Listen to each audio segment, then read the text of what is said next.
بسم الله الرحمن الرحيم. السلام عليكم ورحمة الله وبركاته. الحمد لله رب العالمين حمدا يوافي نعمه ويكافئ مزيده. لك الحمد يا ربنا كما ينبغي لجلال وجهك وعظيم سلطانك، والصلاة والسلام على أشرف الأنبياء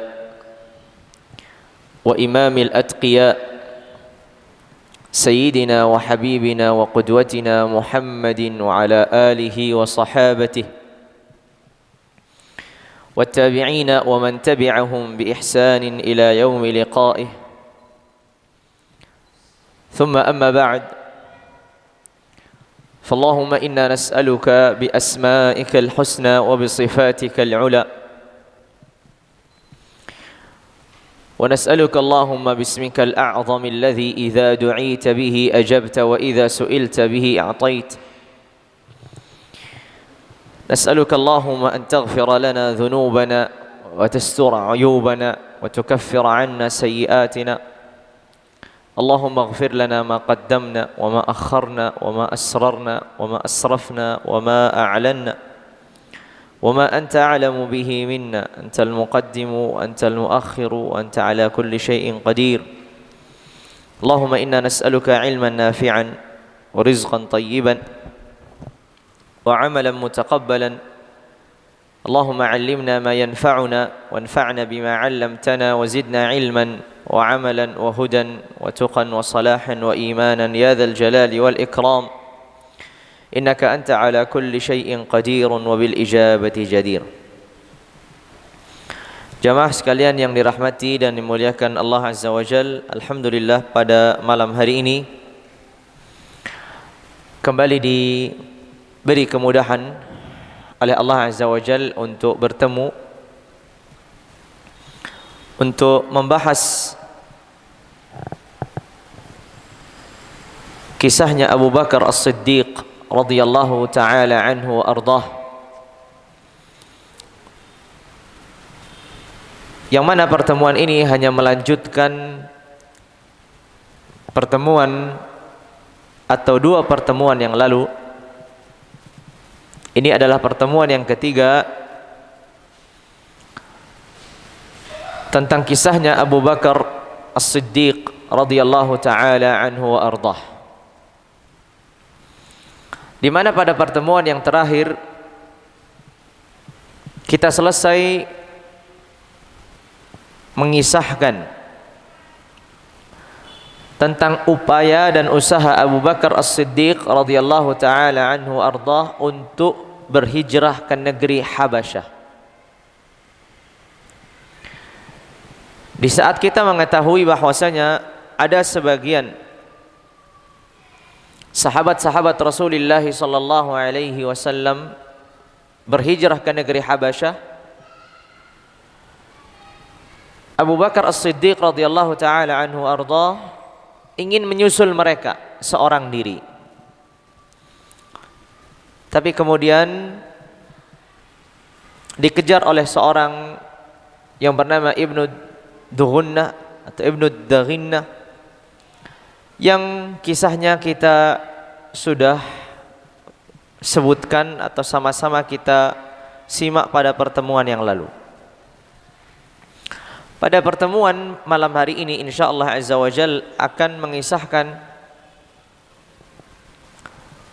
tentang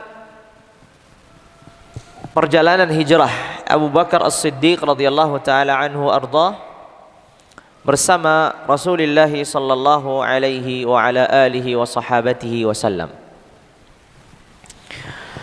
Dan ketika kita menceritakan kisahnya Abu Bakar, maka akan secara otomatis kita juga akan menyimak kisahnya Rasulullah sallallahu alaihi wasallam.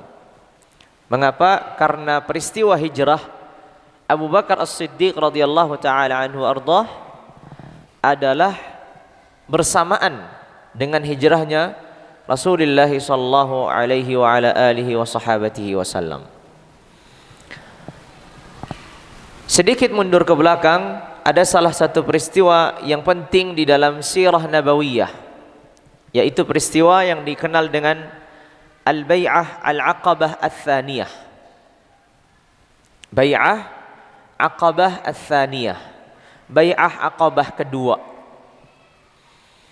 di mana sahabat-sahabat Rasulullah sallallahu alaihi wasallam yang berasal dari kota Madinah mendatangi Rasulullah sallallahu alaihi wa ala alihi wa sahabatihi wasallam ke kota Makkah, dan mereka mengutarakan kesiapan mereka untuk menampung,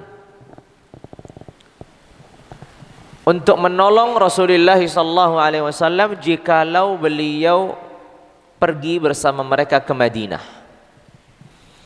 Maka terjadilah di situ baiat, dan baiat ini isinya adalah an-nusratu wal mu'azaratu wal mu'awatu. Baiat ini fokus kepada kesiapan mereka untuk menolong Rasulullah, untuk menerima Rasulullah, siap untuk menjaga Rasulullah SAW dan para sahabat radhiyallahu taala anhum. Setelah peristiwa Bai'atul Aqabah Ats-Tsaniyah, Bai'ah Aqabah kedua ini, maka mulailah dari situ para sahabat penghuni Makkah satu persatu dengan secara bertahap mereka pindah, berhijrah dari kota Makkah ke kota Madinah. Selama 2 bulan banyak para sahabat yang sudah berhijrah. Umar bin Khattab, Abu Salamah dan seterusnya, mereka sudah meninggalkan kota Makkah dan menetap di kota Madinah. Setelah 2 bulan berlalu dari peristiwa Bai'atul Aqabah Ats-Tsaniyah yang kedua, yang tersisa di kota Makkah, 1 Rasulullah sallallahu alaihi wasallam, 2 Abu Bakar As-Siddiq, dan ketiga ini golongan orang-orang yang dimaafkan Allah untuk tidak berhijrah. Siapa mereka? Para wanita, orang-orang yang lemah, orang-orang yang tertindas, tidak bisa melakukan hijrah ke kota Madinah. Untuk Rasulullah sallallahu alaihi wasallam, kenapa belum berhijrah? Karena beliau menunggu izin dari Allah. Bagaimana dengan Abu Bakar? Kenapa Abu Bakar tidak berhijrah? Padahal Umar sudah berhijrah, Abu Salamah sudah berhijrah, para sahabat yang lain sudah berhijrah. Kenapa Abu Bakar justru belum berhijrah? Padahal tadi kalau kita mengenal, Abu Bakar ada upaya untuk meninggalkan kota Makkah ke negeri Habasyah. Kenapa ketika terbuka kota Madinah untuk ditinggali, ternyata justru beliau agak sedikit mundur? Kisahnya adalah sebagaimana diriwayatkan Al-Imam Al-Bukhari rahimahullahu wa radhiyallahu anhu dalam kisah hijrah yang sangat panjang. Abu Bakar ini sebenarnya sudah mempersiapkan diri semenjak Rasulullah SAW mempersilahkan para sahabat untuk meninggalkan kota Makkah menuju kota Madinah. Abu Bakar juga seketika mempersiapkan diri untuk perjalanan panjang ini. Namun di saat beliau sedang persiapan, Rasulullah SAW mendatangi Abu Bakar As-Siddiq radhiyallahu taala anhu ardah dan mengatakan, jangan terburu-buru, jangan terburu-buru, karena aku berharap akan diizinkan. Dan di sini sebenarnya Rasulullah SAW ingin mengisyaratkan kepada Abu Bakar As-Siddiq bahwasanya aku dan dirimu akan berhijrah bersamaan. Karena Rasulullah SAW hanya menunggu izin dari Allah, sedangkan belum datang izin itu. Makanya Abu Bakar As-Siddiq ditahan oleh Rasulullah sallallahu alaihi wa ala alihi wa sahabati wasallam untuk tidak melakukan hijrah terlebih dahulu, sambil menunggu izin dari Allah Azza wa Jalla untuk nabinya, sehingga nanti Abu Bakar menjadi kawan, menjadi sahabat Rasulullah sallallahu alaihi wasallam dalam perjalanan hijrah menuju kota Madinah. Dan benar, setelah 2 bulan berlalu, kemudian datang izin itu. Sebelum datang izin itu, Abu Bakar tadi kembali lagi sudah mempersiapkan. Terlebih ketika Abu Bakar sudah diisyaratkan oleh Rasulullah bahwasanya ia akan menjadi sahabatnya untuk berhijrah. Maka Abu Bakar As-Siddiq radhiyallahu taala anhu ardah mempersiapkan 2 onta. Mempersiapkan 2 onta yang tujuannya satu untuk beliau dan satu lagi untuk Rasulullah sallallahu alaihi wa ala alihi wa sahabati wasallam. Maka persiapannya sudah disiapkan semenjak 2 bulan sambil menunggu izin Allah Azza wa Jalla untuk nabinya. Bagaimana datang izin Allah Azza wa Jalla untuk nabinya? Ini sedikit menyinggung peristiwa dan persekongkolan yang dilakukan kuffar Quraisy, petinggi-petinggi Quraisy di Darun Nadwah. Di sana ada satu rumah, satu tempat yang disebut dengan Darun Nadwah yang dimiliki oleh Qusay ibnu Kilab. Darun Nadwah ini fungsinya adalah tempat permusyawaratan para petinggi Quraisy ketika mereka ingin menetapkan suatu ketetapan. Ketika mereka ingin menetapkan suatu ketetapan, maka mereka berkumpul di Darun Nadwah. Para petinggi Quraisy berkumpul di Darun Nadwah, berdiskusi, berbincang, kemudian menetapkan suatu ketetapan. Pada malam hari itu atau pada hari itu mereka berkumpul untuk membicarakan Muhammad ibnu Abdillah dan para sahabat. Kenapa? Karena bagi mereka keadaan kaum muslimin sudah mengkhawatirkan. Dari sisi apa? Dari sisi penghuni Makkah yang sudah masuk Islam, mereka sudah mendapatkan tempat yang aman di kota Madinah. Keluarga-keluarga mereka yang masih kafir dan musyrik tidak lagi bisa memaksa menindas keluarga mereka yang sudah Islam. Sehingga ketika kaum muslimin sudah mendapatkan tempat di Madinah, ini sangat mengkhawatirkan bagi Quraisy. Mengkhawatirkan dari sisi apa? Dari sisi jikalau kemudian mereka berkembang, mereka takut kaum muslimin akan melakukan pembalasan dendam, serangan balik. Sebagaimana mereka telah diusir, maka mereka akan mengambil kembali hak mereka. Ini yang ditakutkan Quraisy. Dan Quraisy mempercepat pertemuan ini sebelum Muhammad ibnu Abdillah alaihi afdhalus salati wa atammus salam melakukan perjalanan hijrah. Karena jikalau Rasulullah sudah pergi, sudah meninggalkan kota Makkah, maka selesai sudah perkara mereka. Karena bagaimanapun kekuatan-kekuatan suku ini tidak bisa diremehkan. Kalau Rasulullah sudah masuk ke kota Madinah, sudah mendapat keamanan dari penduduk kota Madinah, maka sangat susah bagi Quraisy untuk mengambil paksa Rasulullah. Makanya mereka mempercepat pertemuan ini sebelum Muhammad ibnu Abdillah alaihi afdhalus salati wa atammus salam berangkat pergi ke kota Madinah. Akhirnya mereka berkumpul. Dalam pertemuan itu dihadiri oleh petinggi-petinggi Quraisy, di antaranya Abu Jahal, di antaranya Umayyah bin Khalaf, di antaranya Abu Sufyan, di antaranya Syu'bah atau Utbah wa Syaibah ibn Rabi'ah, di antaranya Tu'aimah ibn Adi, Jubair ibn Mut'im, banyak petinggi Quraisy yang mereka berkumpul di situ untuk menentukan sikap. Untuk menentukan sikap.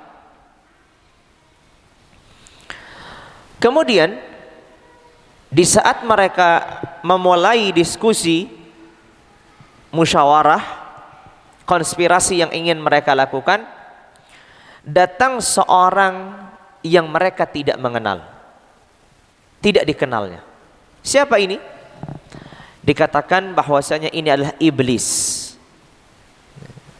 Jadi iblis hadir dalam peristiwa Darun Nadwah, makar yang dilakukan oleh kufar Quraisy pada waktu hari itu untuk menyempurnakan makarnya. Iblis datang dan berubah menjadi seorang manusia, menggunakan pakaiannya. Lalu kemudian ketika datang, maka ditanya tentunya, karena ini yang hadir adalah hanya petinggi-petinggi Quraisy saja. Maka iblis ini mengatakan, saya seorang dari Najd. Najd itu suatu tempat dataran tinggi sekarang untuk negeri Arab Saudi, yang jauh dari kota Makkah. Disebutkan bahwasanya mengapa iblis mengaku bahwasanya dirinya datang dari Najd, tidak mengaku datang dari Tihamah. Tihamah ini dataran rendah di negeri Arab. Najd itu dataran tinggi di negeri Arab. Maka disebutkan bahwasanya salah satu sebabnya adalah karena negeri Tihamah ini sudah berpihak kepada Muhammad ibn Abdullah. Jikalau iblis itu mengaku datang dari Tihamah, bisa jadi diusir karena dia akan dituduh sebagai mata-mata. Tapi ia mengaku dari Najd, dari dataran tinggi Jazirah Arab pada waktu itu. Maka dipersilahkanlah dia hadir dan dia mengatakan, saya mendengar adanya diskusi, adanya rapat untuk membicarakan tentang Muhammad ibn Abdullah dan para sahabatnya. Akhirnya terjadilah diskusi yang Allah Azza wa Jalla sebutkan secara ringkas, wa idh yamkuru bikal ladzina kafaru liyuthbituka aw yaqtuluka aw yukhrijuka wa yamkuruna wa yamkurullah wallahu khairul makirin. Ringkas sekali Allah Azza wa Jalla menyebutkan tentang diskusi yang mereka lakukan ketika mereka melakukan makar, dan diskusi itu seputar 3 hal. Ada usulan Rasulullah SAW dipenjarakan, yang Allah Azza wa Jalla isyaratkan liyuthbituka. Rasulullah dipenjarakan, dikunci, ditutup, dimasukkan jeruji besi dan selesai. Tapi pandangan ini, usulan ini ditolak, dan yang menolaknya adalah iblis. Iblis provokasi di sini dan mengatakan, kalau Muhammad hanya sebatas dipenjarakan, maka sangat mudah bagi sahabat-sahabatnya mengambil paksa dan membebaskan Muhammad. Maka ini adalah usulan yang tidak tepat. Lihat bagaimana iblis ini berupaya untuk membunuh Rasulullah SAW, tapi dengan cara halus, tidak langsung ia usul dibunuh saja, tapi dia mengikuti perkembangan diskusi. Liyuthbituka. Kemudian ada juga pilihan Muhammad ibn Abdullah diusir saja, biarkan dia, yang penting dia keluar dari Makkah, kita nggak ada lagi urusan dengan Muhammad dan para sahabatnya. Yang Allah Azza wa Jalla sebutkan dalam firman-Nya, au yukhrijuka, diuthbituka, au yaqtuluka, au yukhrijuka, diusir. Lalu kemudian juga ada usulan untuk dibunuh. Sebelum usulan untuk dibunuh ini datang, ketika ada usulan untuk diusir saja Muhammad ibn Abdullah, Maka iblis sekali lagi protes.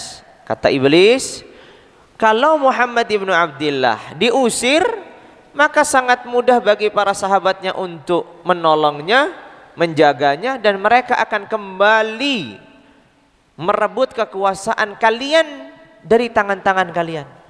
Maka ini bukan solusi. Akhirnya Abu Jahal, ini salah satu petinggi Quraisy, Abu Jahal, yang namanya Abu Jahal, kita kenal Abu Jahal gitu. Namanya adalah Amr ibn al-Hakam. Amr ibn al-Hakam. Abu Jahal ini dikenal dengan kunyahnya Abu Jahal, seperti Abu Bakar. Abu Bakar, ya bukan Abu Bakar gitu ya. Karena kalau Abu Bakar itu adalah bahasa kita, susah mengucapkan bakar gitu. Kalau dalam bahasa Arab, baknya fathah, kafnya sukun. Jadi Abu Bakar. Sedangkan Abu Jahal, bahasa kita juga Abu Jahal gitu kan. Karena untuk memudahkan gitu. Tapi sebenarnya dalam bahasa Arab Abu Bakar dan Abu Jahal gitu. Disukun haknya, disukun kafnya. Abu Bakar Siddiq juga dikenal dengan kunyahnya. Yang kita sudah kenal nama beliau adalah Abdullah. Jadi Abu Bakar itu namanya Abdullah ibnu Uthman. Ayahnya namanya Uthman. Putranya namanya Abdullah yang dikenal dengan Abu Bakar. Ayahnya Abu Bakar juga dikenal dengan kunyahnya Abu Quhafah.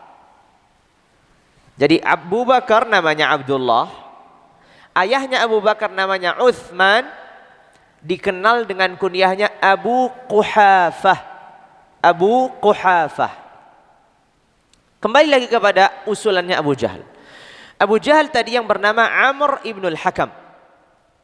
Abu Jahal yang bernama Amr ibn al-Hakam, yang sebenarnya kunyahnya adalah Abul Hakam. Abul Hakam, bapaknya kebijakan gitu.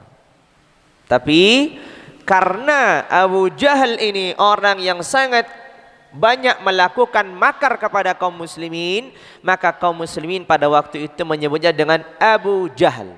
Bapaknya kebodohan atau bapaknya kezaliman. Karena jahal itu juga bisa diartikan kezaliman, seperti ucapannya seorang syair, ala la yajhalanna ahadun alaina fanajhal fawqa jahlil jahilina. Jahal bisa juga diartikan dengan kezaliman. Jadi berubah dari pujian menjadi celaan karena perilaku dan perbuatannya. Abu Jahal mengusulkan suatu usulan yang sangat cemerlang bagi Quraisy pada waktu itu. Makar yang sangat buruk bagi Quraisy pada waktu itu, bagi Muhammad ibn Abdillah dan para sahabat. Apa yang diusulkan Abu Jahal? Kata Abu Jahal, saya mengusulkan setiap kabilah mengirimkan satu anak muda yang paling tinggi nasabnya, yang paling memiliki kemampuan dalam berperang. Seorang anak muda yang kuat, yang tangguh, dan juga anak muda yang punya nasab yang tinggi di kaumnya, di keluarganya.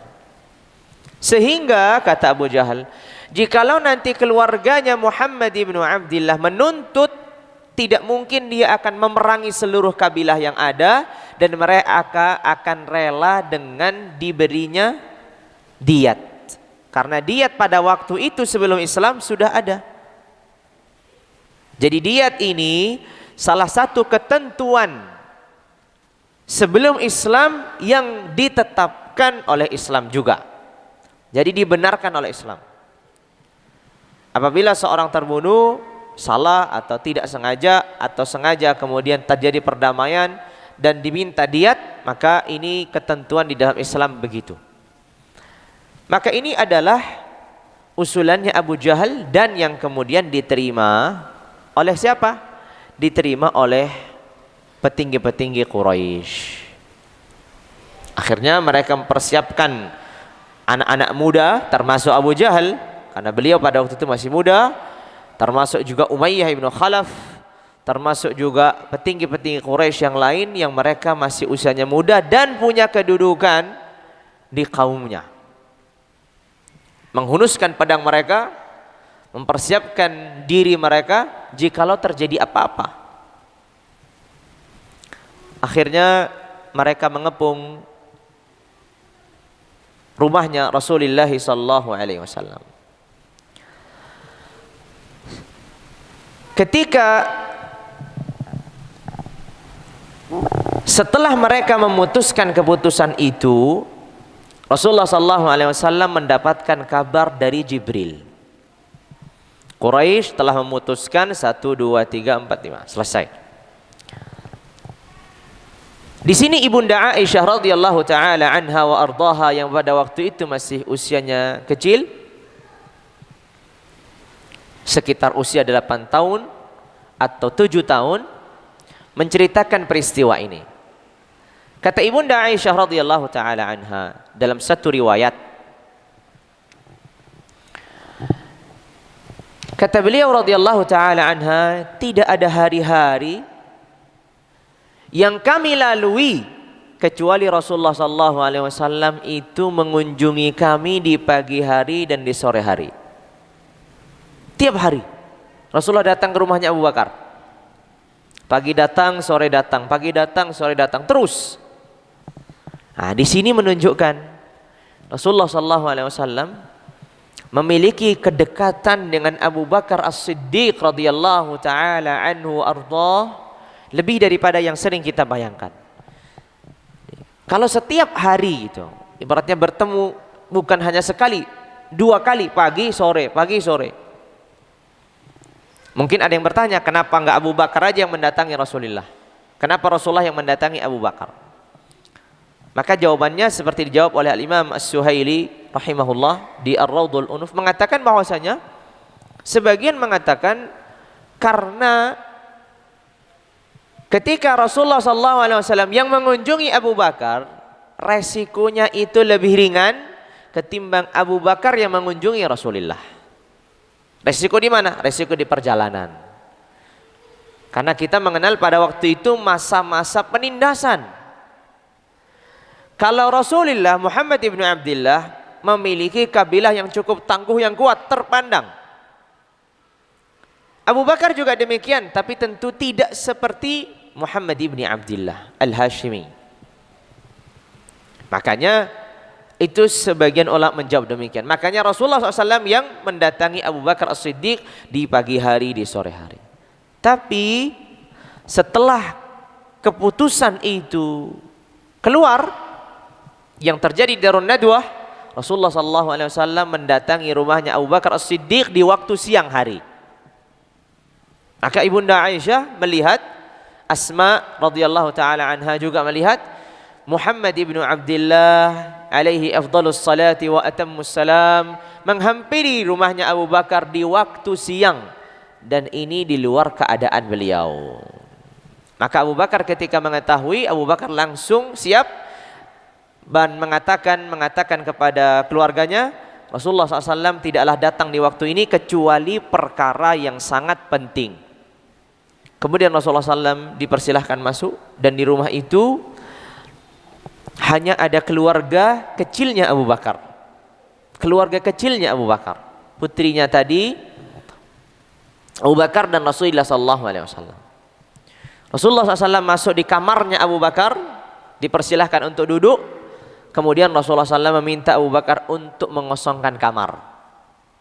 Tapi kata Abu Bakar As-Siddiq, yang ada di kamar ini adalah keluargamu ya Rasulullah. Yang ada di kamar ini keluargamu ya Rasulullah. Hanya putri-putri saya, dan ini bagian dari keluargamu ya Rasulullah. Intinya Abu Bakar ingin menyampaikan tidak perlu khawatir kalau terjadi kebocoran rahasia.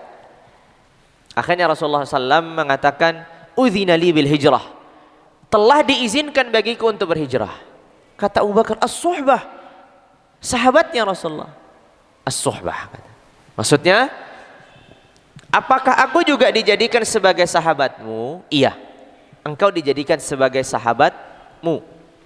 Karena dalam riwayat yang lain, Rasulullah SAW ketika diizinkan untuk berhijrah, tanya kepada Jibril, saya berhijrah dengan siapa? Siapa kawan saya dalam hijrah? Maka kata Jibril, Abu Bakar. Jadi memang pemilihan Abu Bakar As-Siddiq sebagai kawan Rasulullah SAW dalam hijrahnya itu memang murni ketentuan Allah Jalla wa'ala, yang Allah sudah siapkan dengan perantara Rasulullah menahannya, kemudian juga dengan ucapannya Jibril kepada Rasulullah SAW melalui perintah dari Allah Azza wa Jalla. Maka kemudian Abu Bakar As-Siddiq radhiyallahu ta'ala anhu mempersiapkannya, dan Rasulullah SAW kembali pulang ke rumahnya karena Rasulullah perlu persiapan juga. Ini hanya memberikan kabar kita harus siap-siap berangkat.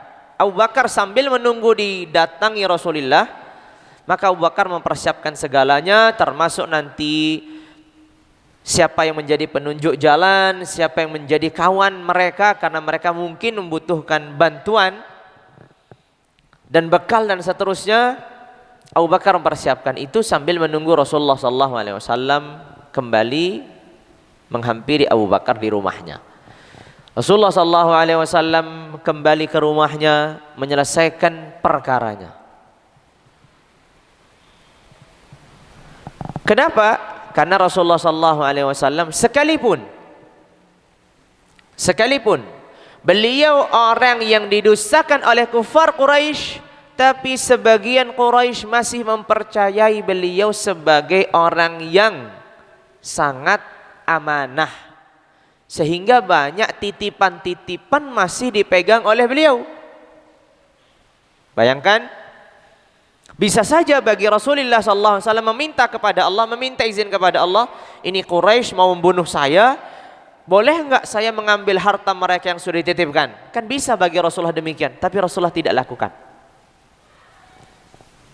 Sampai sedetik atau dalam situasi yang sangat genting pun Rasulullah SAW masih memikirkan amanah-amanah ini harus dikembalikan kepada pemiliknya masing-masing. Dan itulah diberikan tugas kepada Ali ibnu Abi Thalib radhiyallahu ta'ala anhu. Ini betapa akhlak yang sangat mulia dari beliau alaihi afdhalus salati wa atammus salam di saat terpojokkan, di saat juga beliau memerlukan harta untuk perjalanan hijrah, tapi beliau tidak melakukan, tidak mengambil kesempatan itu. Justru beliau mengembalikan amanah itu melalui Ali bin Abi Thalib yang diperintahkan untuk tinggal. Lalu kemudian malam itu mereka mengepung. Mereka pada malam itu mengepung rumahnya Rasulullah SAW. Dan Rasulullah SAW membiarkan Ali ibnu Abi Thalib yang tidur di ranjangnya dan berselimut dengan selimutnya. Kata Rasulullah SAW, selama engkau berselimut dengan selimutku ini, maka engkau tidak akan mendapatkan rasa takut. Padahal sangat besar kemungkinannya Ali akan dibunuh. Sangat besar kemungkinannya Ali akan dibunuh. Mereka menyelinap langsung dibunuh tanpa harus dibuka selimutnya. Apalagi zaman itu masih sangat terbatas pencahayaan. Lampu masih sangat terbatas, gelap. Makanya ini adalah pengorbanan dari Ali ibnu Abi Thalib radhiyallahu taala anhu ardah sebagai juga sepupu beliau dan sebagai juga kemudian hari menjadi menantu beliau alaihi afdhalus salati wa atammus salam. Maka Ali tidurlah di situ, kemudian Rasulullah sallallahu alaihi wasallam keluar. Sedangkan Quraisy dengan anak-anak mudanya yang sangat tangguh sudah menunggu di depan pintu rumahnya Rasulullah. Tapi mereka apa? Mereka dibutakan matanya. Sebagaimana yang biasa membaca surat Yasin akan tahu bagaimana Allah Azza wa Jalla wa ja'alna baini aydihim saddan wa min khalfihim saddan fa aghshaynahum fahum la yubsirun. Mereka tidak melihat. Rasulullah keluar begitu saja. Bahkan Rasulullah sallallahu alaihi wasallam meletakkan tanah di atas kepala mereka sambil berjalan, melewati mereka seperti biasa. Dan ini bagian dari iman yang sangat tinggi dan tawakal yang sangat tinggi setelah Allah mengatakan keluarlah. Kalau orang biasa, musuh sudah ada di hadapan rumahnya, maka sangat susah baginya untuk keluar dari hadapan rumah ini, kecuali seperti Rasulullah SAW yang sangat percaya dengan janji Allah Azza wa Jalla yang akan menjaganya. Wallahu ya'simuka minan nas, dan Allah Azza wa Jalla yang akan menjaga darahmu dari manusia. Makanya Rasulullah SAW keluar, sampailah Rasulullah SAW ke rumahnya Abu Bakar, dan langsung kemudian Rasulullah SAW berangkat. Apa yang terjadi pada kufar Quraisy? Mereka menunggu. Pertanyaannya, kenapa mereka harus menunggu Rasulullah? Kenapa mereka dari awal datang itu tidak langsung aja menyergap gitu? Kan kita mungkin bertanya, kenapa mereka harus nunggu di depan pintu, mengepung aja? Kenapa mereka langsung tidak mendobrak rumahnya ketika datang, begitu mendobrak rumahnya langsung kemudian membunuh Rasulullah? Kan begitu teorinya, kan pikiran kita begitu. Ini salah satu hal yang positif di sisi tertentu, tapi juga menjadi kekurangan bagi mereka. Apa positifnya? Salah satu positif adat istiadat orang Arab adalah mereka memuliakan keluarga, wanita, anak-anak, sehingga mereka tidak ingin membunuh Rasulullah SAW dalam kondisi bersama istrinya atau di rumah itu ada anak-anak. Itu yang mereka hindari.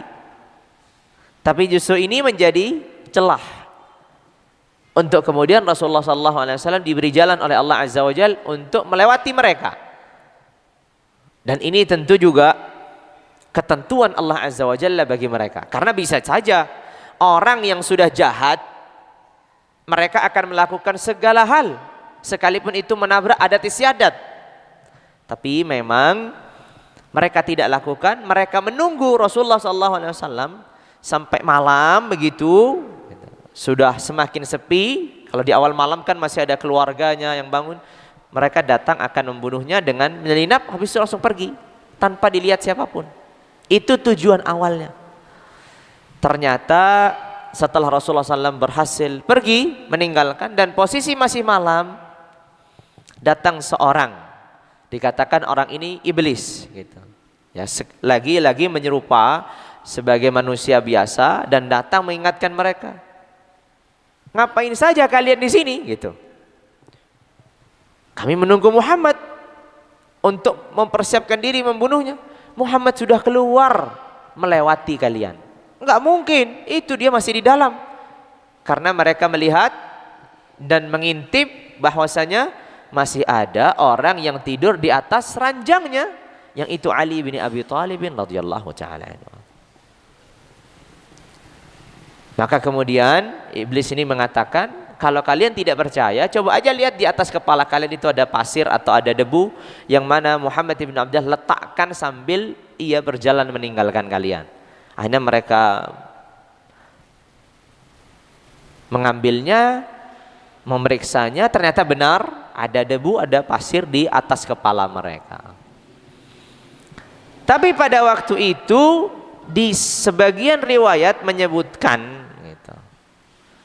Kenapa ada pertanyaan gitu? Kenapa mereka tidak langsung buktikan? Langsung dobrak. Itu kan sudah malam ini, mumpung gitu. Langsung saja dibuktikan Muhammad sudah pergi atau ini orang lain. Lagi-lagi Al-Imam As-Suhaili dalam Ar-Rawdul Unuf mengatakan, sebagian ulama mengatakan, pada waktu itu mereka sudah hampir menyelinap ke rumah Rasulullah. Tapi tiba-tiba para wanita berteriak. Nah, ketika para wanita itu berteriak, mereka kembali lagi mundur ke belakang. Sekali lagi demi menjaga adat istiadat mereka yang mereka hormati. Akhirnya mereka menunggu sampai kapan? Sampai pagi. Mereka menunggu sampai pagi. Menunggu apa? Menunggu Rasulullah keluar. Ternyata justru di pagi harinya yang keluar adalah Ali bin Abi Thalib radhiyallahu taala anhu. Bukan Muhammad bin Abdullah. Akhirnya mereka kecolongan. Mereka sangat marah. Mereka membuat makar yang berikutnya. Tapi yang takjub lagi, kenapa mereka tidak bunuh Ali? Kan bisa aja marah, udah nggak ada siapa-siapa, udah bunuh aja, bantai. Sekali lagi, karena orang-orang Quraisy ini mereka adalah orang-orang yang sangat memuliakan adat istiadat mereka. Ali pada waktu itu anak-anak, masih remaja. Ali pada waktu itu masih remaja, masih anak-anak. Sehingga tidak mungkin bagi mereka dengan anak-anak muda yang sangat tangguh, yang sangat kuat ini hanya membantai anak kecil. Apa kata orang? Kan begitu. Berbeda kalau membunuh Muhammad ibn Abdullah yang sudah tua dan sudah punya pengikut. Ali siapa? Gitu kan. Maka Allah Azza wa Jalla selamatkan juga Ali ibnu Abi Thalib radhiyallahu taala anhu arda. Akhirnya mereka, sebagaimana kita ketahui dalam sejarah, menghargai kepalanya Rasulullah SAW dengan 100 onta dalam keadaan hidup ataupun mati, dan disebarkan kemana-mana. Siapa yang berhasil menemukan Rasulullah akan diberikan itu.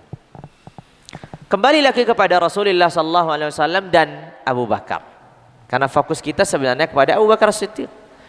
Abu Bakar As-Siddiq radhiyallahu taala anhu arda bersama Rasulullah keluar dari pintu belakang rumah, di mana unta sudah dipersiapkan dan perjalanan sudah dimatangkan, yang mana akhirnya beliau meninggalkan rumahnya menuju arah yang berlawanan dari normalnya orang ke kota Madinah. Jadi perjalanan beliau ini salah satu strateginya adalah melakukan rute yang berbeda dengan normalnya orang melakukan perjalanan dari Makkah ke Madinah. Rasulullah SAW berputar, justru berbalik arah, kemudian berputar melalui jalur lain.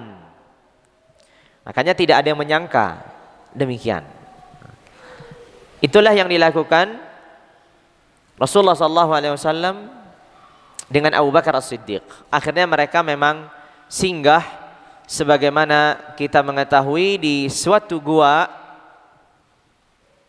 Ya, sebagaimana kita mengetahui di gua yang dikenal dengan gua Thawr atau Gharu Thawr.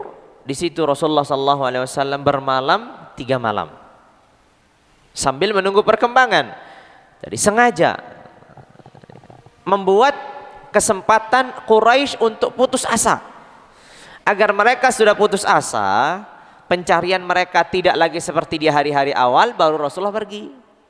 Kalau Rasulullah langsung melakukan perjalanan, bisa jadi tertahan dengan Quraisy yang pada hari-hari awal masih sangat semangat untuk berusaha mengejar. Karena dalam pikiran mereka, orang yang pergi meninggalkan Makkah yang masih baru beberapa jam, baru beberapa saat, akan mudah dikejar dengan kuda, dengan apa, dengan apa. Tapi justru Rasulullah SAW tinggal di Ghaw atau di gua Thawr.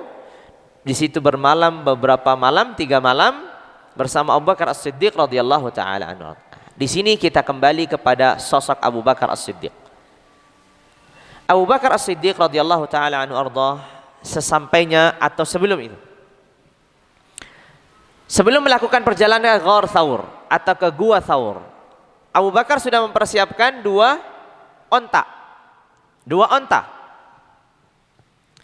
Dan persiapan ini, onta ini adalah ontanya siapa? Abu Bakar. Ontanya Abu Bakar. Maka Abu Bakar memberikan ontanya 1 untuk Rasulullah, 1 digunakan untuk dirinya. Ketika Abu Bakar As-Siddiq radhiyallahu taala anhu ardah memberikan ontanya kepada Rasulullah sallallahu alaihi wasallam, Rasulullah menolaknya. Kata Rasulullah sallallahu alaihi wasallam, kalau engkau memberikan ini sebagai hadiah, aku menolaknya. Aku minta onta ini dijual kepadaku dan aku membayarnya. Ini pertanyaan besar, kenapa? Kenapa Rasulullah diberi gratis kok malah maunya dibayar? Kan bisa saja harta yang disiapkan bisa digunakan untuk operasional perjalanan hijrah. Tapi para ulama mengatakan agar Rasulullah sallallahu alaihi wasallam mendapatkan pahala yang sempurna dalam berhijrah, maka beliau memilih untuk menggunakan onta pribadinya dengan biaya pribadinya. Karena kita mengetahui al-jaza'u min jinsil amal. Balasan itu akan berbanding lurus dengan upaya dan usaha. Rasulullah SAW mengeluarkan hartanya, membeli onta, berarti ontanya sendiri tidak dapat gratis. Beliau memang ada upaya, ada usaha mengeluarkan harta, sehingga beliau berhijrah kepada Allah itu bukan hanya dengan raganya, jiwanya, tapi juga dengan hartanya sendirian.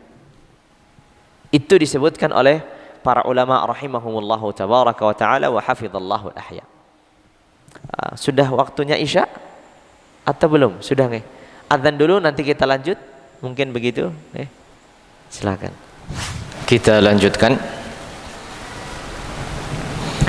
Setelah Rasulullah sallallahu alaihi wasallam tadi membeli ontanya Abu Bakar As-Siddiq karena beliau menolak pemberian onta ini sebagai hadiah dari beliau Abu Bakar, maka Rasulullah SAW membelinya.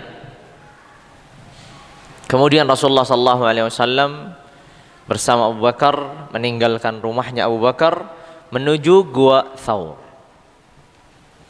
Di sini kita akan melihat bagaimana seorang Abu Bakar As-Siddiq radhiyallahu taala anhu ardah yang rela berkorban untuk Rasulullah sallallahu alaihi wasallam dan sahabat yang sangat pas sesuai Allah azza wa jalla pilihkan. Sesampainya Rasulullah sallallahu alaihi wasallam bersama Abu Bakar di Gua Thawr, sebelum Rasulullah SAW masuk di Gua Thawr, Abu Bakar As-Siddiq radhiyallahu taala anhu ardah menahan Rasulullah. Ya Rasulullah, biarkan diriku memeriksa gua ini. Jikalau ada sesuatu, jikalau ada yang berbahaya, maka beliau mempersiapkannya. Abu Bakar As-Siddiq masuk duluan. Ya, Abu Bakar As-Siddiq radhiyallahu taala anhu ardah masuk duluan. Memeriksa gua itu, mempersiapkan, sampai-sampai ketika di sana ada lubang hewan gitu. Beliau lupa untuk memeriksanya dan sudah keluar. Kembali lagi beliau ingat, masuk lagi dan menutup lubang ini agar tidak ada sesuatu yang nanti menyengat atau melukai Rasulullah SAW. Ini makanya betapa Abu Bakar As-Siddiq radhiyallahu taala anhu ardah menjadi pelayan Rasulullah SAW di sini yang siap berkorban. Karena itu gua kita nggak bisa bayangkan mungkin seperti sekarang, karena sangat gelap, tidak ada penerangan, pencahayaan seperti kita, maka cara memeriksanya pun hanya mengandalkan bersandar pada Dhau'ul Qamar, cahaya bulan. Itu pun tidak seberapa, pasti akan meraba-raba ada sesuatu enggak dan seterusnya. Sehingga Abu Bakar As-Siddiq melakukan itu demi menjaga Rasulullah sallallahu alaihi wa ala alihi wa sahabatihi wasallam. Ketika Rasulullah sallallahu alaihi wasallam meninggalkan kota Makkah, perpisahan terakhir dengan kota Makkah sebelum beliau kembali lagi di Fatah Makkah, penaklukan kota Makkah. Lihatlah ucapan beliau dan kata-kata beliau. Kata Rasulullah sallallahu alaihi wasallam kepada Makkah, "Wallahi innaka la khairu ardillah." Atau "Wallahi innaki la khairu ardillah wa ahabbu ardillahi ila Allah. Walaula anni ukhrijtu minki ma kharajtu." Demi Allah, engkau ya Makkah begitu adalah sebaik-baik bumi Allah. Engkau ya Makkah sebaik-baik bumi Allah. Dan engkau adalah bumi Allah yang sangat atau paling dicintai oleh Allah. Dan demi Allah, kalau bukan karena aku diusir, maka aku tidak akan pernah meninggalkanmu ya Makkah. Ini menunjukkan betapa beratnya Rasulullah SAW meninggalkan negerinya. Betapa Rasulullah SAW berat meninggalkan negerinya. Beliau mengatakan, kalau seandainya aku tidak dikeluarkan, maka aku tidak akan pergi meninggalkanmu. Dalam riwayat lain mengatakan, ma atyabaki min baldatin wa ahabbaki ilayya walaula anna qaumi akhrajuni minki ma sakantu ghairaki. Kata beliau, betapa baiknya dirimu, betapa diriku mencintaimu ya Makkah. Dan jikalau bukan karena kaumku mengusirku dan mengeluarkanku darimu, maka aku tidak akan pernah tinggal kecuali pada dirimu. Tapi apa boleh buat, memang itu sudah bagian dan ketentuan Allah Azza wa Jalla bagi nabinya untuk apa? Untuk meninggalkan kota Makkah dan membangun peradaban Islam di kota Madinah. Membangun peradaban Islam di kota Madinah. Lalu kemudian Rasulullah SAW bermalam di Ghar Thawr, tentu malam yang penuh dengan rasa takut, khawatir, karena seluruh kemungkinan bisa terjadi, termasuk kemungkinan Quraisy sampai di Ghar Thawr, dan itu memang terjadi. Yang mana kita mengetahui dalam firman-Nya Allah Azza wa Jalla, ya Allah Azza wa Jalla menceritakan tentang dua sahabat yang berbincang, idh yaqulu li sahibihi la tahzan innallaha ma'ana gitu. Ketika Rasulullah SAW mengatakan kepada sahabatnya, jangan engkau takut, jangan engkau bersedih, karena sesungguhnya Allah Azza wa Jalla bersama kami. Ya, ketika Quraisy sudah sampai di depan pintu ghar atau pintu gua, tapi ternyata Rasulullah SAW meneguhkan, menguatkan hatinya Abu Bakar. Karena Abu Bakar mengatakan, wallahi ya Rasulullah, lau anna ahadahum nadhara ila qadamaihi la ra'ana. Kalau di antara mereka itu ada yang melihat kakinya saja, mereka akan melihat kami. Berarti mereka sudah posisi sudah di depan pintu ghar, hanya mereka belum masuk. Tapi memang Allah Azza wa Jalla sudah berjanji kepada nabinya, wallahu ya'simuka minan nas. Dan Allah Azza wa Jalla akan menjaga nyawamu dari manusia. Sehingga Rasulullah SAW dengan penuh kekuatan hatinya, keteguhan imannya, tidak sedikit mencemas karena innallaha ma'ana. Tapi Abu Bakar As-Siddiq yang dalam kondisi cemas, dalam kondisi sedih, bukan karena dirinya melainkan karena Rasulullah SAW. Karena kalau dirinya sudah siap dengan terjadi apapun, tapi beliau sangat khawatir, sangat takut terjadi apa-apa pada diri Rasulullah SAW. Untuk beberapa malam ini Abu Bakar sudah mengatur strategi dengan satu, pertama, Abu Bakar memiliki seorang budak yang dahulu adalah dibebaskan oleh beliau. Jadi bahasanya adalah maula gitu. Maula itu adalah seorang yang dibebaskan lalu kemudian loyalnya kepada orang yang membebaskannya. Seorang budak yang dibebaskan oleh seseorang yang dermawan, maka akan terjadi loyalitas. Dia akan bersandarnya kepada siapa budak ini? Akan loyalnya kepada yang memerdekakannya. Nah, ada seorang yang bernama Amir ibnu Fuhairah radhiyallahu taala anhu arda. Abu Bakar As-Siddiq ini keluarganya semua Islam. Semuanya masuk Islam, bahkan budak-budaknya, bahkan orang-orang yang dimerdekakannya. Maka ini usratun mubarakah. Makanya ini memang keluarga yang penuh dengan keberkahan. Sehingga benar katanya para sahabat yang mengatakan ketika terjadinya suatu turunnya ayatut tayammum, salah satu sebab turunnya ayatut tayammum itu kan karena ibunda Aisyah radhiyallahu anha kehilangan kalungnya sehingga para sahabat kemudian kehabisan air dan mereka akhirnya turunlah ayat tayamum ini. Makanya para sahabat mengatakan mahya bi awal atau mahya awal bi barakatikum ya Abu Bakar bi barakatikum. Ini bukan hal pertama kali keberkahan kalian. Jadi keberkahan Abu Bakar untuk umat ini sudah semenjak dari awal-awal Islam, semenjak di Makkah sampai berlanjut kemudian hari. Maka Amir ibn Bufairah radhiyallahu taala anhu arda, ini adalah tugasnya mengembala kambing. Ya, mengembala kambing untuk apa? Untuk menghapus jejak. Jadi kambing-kambing itu dilewatkannya di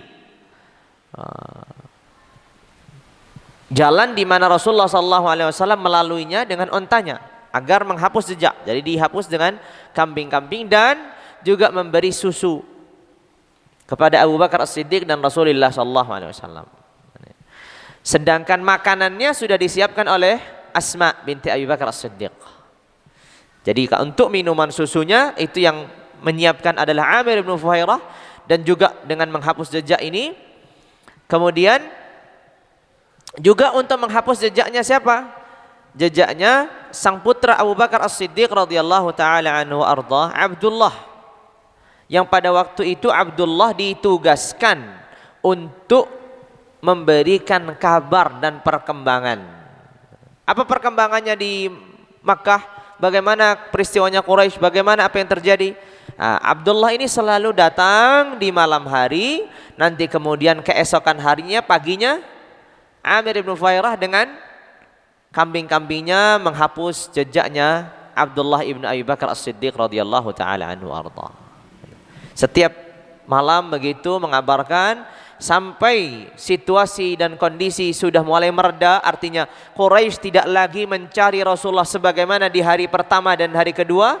Akhirnya kemudian di hari yang ketiga berikutnya Rasulullah SAW memutuskan untuk melanjutkan perjalanan. Tapi disinilah Amir ibn Fuhairah melakukan tugasnya dengan baik, Abdullah ibn Abi Bakar melakukan tugasnya dengan baik, dan juga Asma melakukan tugasnya dengan baik. Kemudian Amir ibn Fuhairah ini ketika perjalanan maka ia juga ikut. Kambingnya dilepaskan, ditinggalkan. Lalu kemudian Amir ibn Fuhairah ini siapa? Mengikuti Rasulullah SAW. Jadi yang berhijrah bersama Rasulullah dari semenjak Ghar Thawr sampai ke Madinah itu 4 orang. 1 Rasulullah SAW, 2 Abu Bakar As-Siddiq, 3 Amir ibn Fuhairah, yang keempat adalah penunjuk jalan yang dikenal dengan Abdullah ibn Uraiqit. Abdullah ibn Uraiqit. Ya, ini yang dikenal dengan Abdullah ibn Uraiqit. Inilah yang menunjukkan jalan untuk Abu Bakar As-Siddiq dan Rasulullah sallallahu alaihi wasallam. Mereka sudah menyewanya Abdullah bin Uraiqit. Dikatakan Abdullah bin Uraiqit ini tidak didapatkan riwayat yang menunjukkan keislamannya. Jadi murni dia pada waktu itu pun masih dalam keadaan orang kafir tapi bisa dipercaya. Ini sebagian ulama mengatakan di sini terkadang kita memerlukan bantuan apalagi darurat kepada orang-orang kafir yang mereka percaya demi melancarkan agenda dakwah keislaman, yaitu perjalanan hijrahnya Rasulullah SAW bersama Abu Bakar As-Siddiq. Abu Bakar As-Siddiq radhiyallahu taala anhu arda bersama Rasulullah, bersama Amir bin Fuhairah, bersama Abdullah ibnu Uraiqit, 4 orang. Jadi yang 2 orang itu 2 orang itu yang di Ghar, yang tinggal di gua itu hanya berdua, Rasulullah dan Abu Bakar. Sedangkan Amir bin Fuhairah, Abdullah bin Uraiqit ini datang hari H ketika mau meninggalkan Ghar Thawr. Ya, ketika meninggalkan Ghar Thawr, mereka yang baru benar-benar mendampingi. Karena Amir bin Fuhairah ini tugasnya melayani Abu Bakar dan melayani Rasulullah. Karena Abu Bakar dan Rasulullah usianya sudah cukup tua. Karena Abu Bakar dan Rasulullah jaraknya hanya 2 tahun. Jaraknya hanya 2 tahun. Dan Rasulullah SAW meninggal 10 tahun kemudian dari semenjak hijrah. Berarti kan usianya pada waktu itu berapa usianya? Rasulullah meninggal 63 dikurangin 10. Berarti usianya sudah 53 tahun. Ketika Rasulullah berhijrah, usianya Rasulullah sudah 53 tahun. Cukup tua gitu. Tapi bukan lagi anak muda yang bisa melayani dirinya dengan perjalanan yang berhari-hari gitu. Dan tidak ada tempat istirahat, rest area atau tempat, pokoknya dimanapun bisa istirahat, istirahat. Di teduhan batu, di teduhan pohon, dimanapun. Maka di situ perlu ada seorang yang membantu mereka. Itu tugasnya Amir bin Fuhairah, dan tugasnya Abdullah bin Uraiqit adalah menunjukkan jalan. Ya, menunjukkan jalan. Maka berjalanlah 4 orang ini. Dikatakan para ahli sejarah bahwasanya Abu Bakar As-Siddiq radhiyallahu taala anhu ardah menginfakkan dalam hijrahnya ini, sebagaimana kita ketahui Abu Bakar ini tidak pernah bakhil, tidak pernah pelit untuk mengorbankan apa yang dimilikinya untuk Allah dan Rasulnya. Dikatakan beliau membawa 5.000 dirham atau 6.000 dirham. Berapa itu kalau sekarang? Kita perlu konversikan sekarang, kita pendekatannya sekarang adalah kalau 5.000 dirham kita bandingkan dulu dengan dinar. Kalau dirham itu kan perak. 5.000 dirham itu artinya 5.000 kepingan perak. Sedangkan pada waktu itu kalau enggak dinar, dirham. Sedangkan dinar adalah emas. Dulu perbandingan antara dinar dan dirham itu 10 kali lipat. Jadi 1 dinar sama dengan 10 dirham. Begitu tukarnya.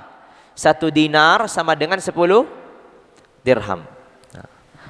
Berarti artinya kalau beliau membawa 5.000 dirham, berarti sama dengan kalau ditukar dengan dinar berapa? 500. Nah, sekarang baru dari dinar kita uangkan atau kita berubah ke emas. 1 dinar itu sama dengan 4,25 gram. Tinggal dikalikan 500. Anggap saja bulatkan 4 gram gitu kan. 4 gram ya, kita bulatkan 4 gram. Kalikan 500. Sudah berapa itu? 2.000 gram, berarti 2 kilo emas. Kan begitu? 2 kilo emas. Jadi bukan harta yang sedikit ini. 2 kilo emas. Beliau persiapkan untuk perjalanan ini. Makanya ketika ayahnya Abu Bakar, Abu Quhafah radhiyallahu taala anhu, yang pada waktu itu masih kafir dan sudah tua, sudah buta, penglihatannya sudah samar-samar, datang ke rumahnya Abu Bakar setelah Abu Bakar pergi. Kata Abu Quhafah, saya rasa Abu Bakar sudah menghabiskan semua hartanya dan kalian tidak disisakan apa-apa. Feeling seorang ayah dengan apa yang dilakukan anaknya. Karena di situ ada cucunya gitu, ada Aisyah, ada Abdullah, ada Asma dan yang lainnya. Kata sang kakek ini, bagi Aisyah kakek, bagi Abu Bakar ayah. Abu Quhafah mengatakan kepada cucu-cucunya, saya merasa ayah kalian tidak meninggalkan apa-apa untuk kalian. Maka di sini Asma radhiyallahu taala anha wa ardhaha mengumpulkan batu di dalam satu kantong, kemudian diberikannya kepada sang kakek. Oh enggak, ayah kami meninggalkan banyak harta. Lalu kemudian diberikanlah kantong itu, dipegangnya. Oh ya, ternyata padahal itu isinya batu. Gitu. Ya, untuk membela sang ayah. Padahal memang benar-benar harta yang ada itu dibawa semua oleh Abu Bakar. 2 kilo emas. Ya, bayangkan 2 kilo emas itu sudah berapa juta? Nah, berapa juta? 1,8 miliar. Masya Allah. Hanya untuk perjalanan 4 orang. Nah, hanya perjalanan 4 orang. Karena beliau sangat sadar bahwa perjalanan ini sangat mengkhawatirkan. Bisa jadi negosiasi, membayar, menyogok, kan macam-macam kemungkinannya. Mungkin kalau untuk keperluan makan tidak sampai segitunya, kan begitu. Tapi hal-hal yang tidak diduga akan terjadi. Nah, itu yang dipersiapkan oleh Abu Bakar As-Siddiq radhiyallahu taala anhu. Makanya dikatakan hijrahnya Abu Bakar As-Siddiq radhiyallahu dengan harta yang segitu dan sudah diniatkan untuk membiayai Rasulullah sallallahu alaihi wasallam dan dirinya. maka ini balasannya tentu sangat luar biasa di sisi Allah Jalla wa'ala. Makanya dikenal Abu Bakar ini seorang yang tidak pernah takut dengan kefakiran sebagaimana sahabatnya yaitu Muhammad ibnu Abdullah. Ya, keluarganya sudah tidak disisakan apa-apa, mungkin hanya tersisa tadi kambing yang dimiliki Amir ibnu Fuhairah, yang itu kambingnya Abu Bakar As-Siddiq. Untuk apa? Untuk kehidupan keluarga Abu Bakar yang tinggal dan menetap di kota Makkah. Sehingga ini menunjukkan Abu Bakar As-Siddiq mengeluarkan harta yang tidak sedikit, bahkan sangat dan sangat banyak. Sangat dan sangat banyak radhiyallahu taala anhu wa ardhah. Nah, ya. Ini sampai jam berapa? Sudah cukup? Cukup. Karena kisahnya Abu Bakar As-Siddiq radhiyallahu taala anhu wa ardhah masih panjang, maka insyaallah azza wa jalla kita lanjutkan pula kisah-kisah tentang beliau bersama Rasulullah SAW, juga bersama para sahabat pada pertemuan-pertemuan yang akan datang. Tapi yang jelas, setiap kita mendengar dari kisahnya para sahabat-sahabat Rasulullah SAW, apalagi sahabat yang paling dicintainya Abu Bakar As-Siddiq radhiyallahu taala anhu ardah, tujuan kita tidak lain dan tidak bukan untuk mengambil pelajaran dari setiap kisah.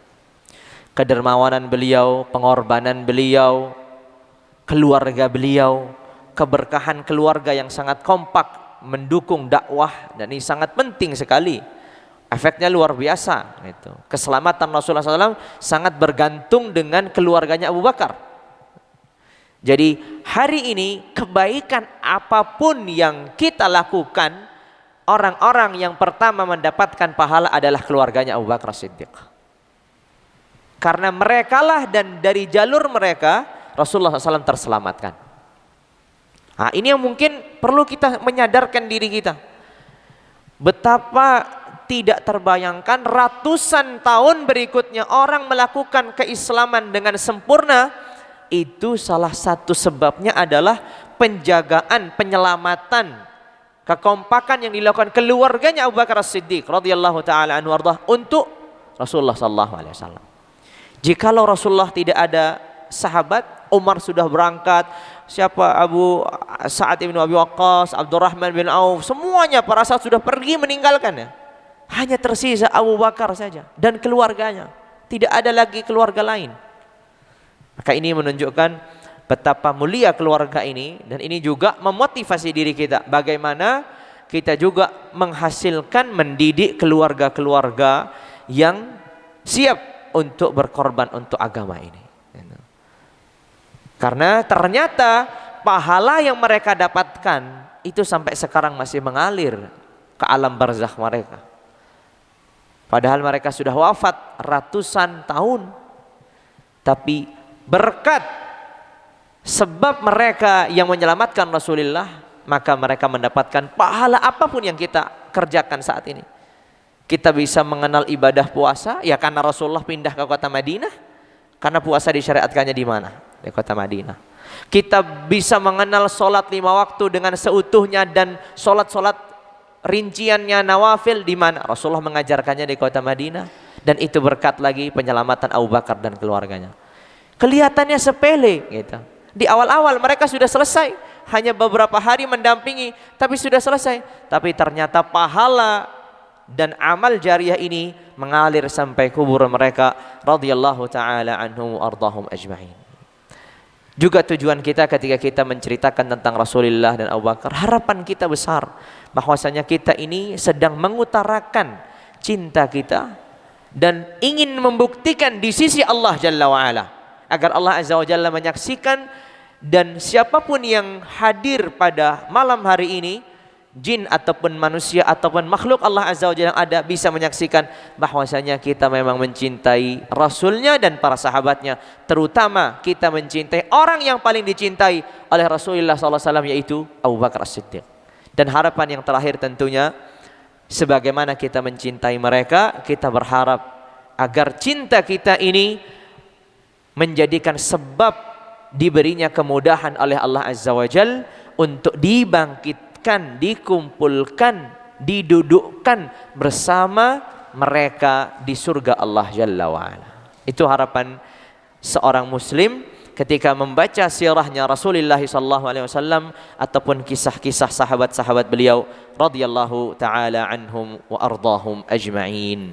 Itu saja mungkin dari saya. Mohon maaf jikalau ada kesalahan dan khilaf. Kita tutup dengan kafaratul majlis. Subhanakallahumma wa bihamdika asyhadu an la ilaha illa anta astaghfiruka wa atubu ilaik. Wassalamu alaikum warahmatullahi wabarakatuh.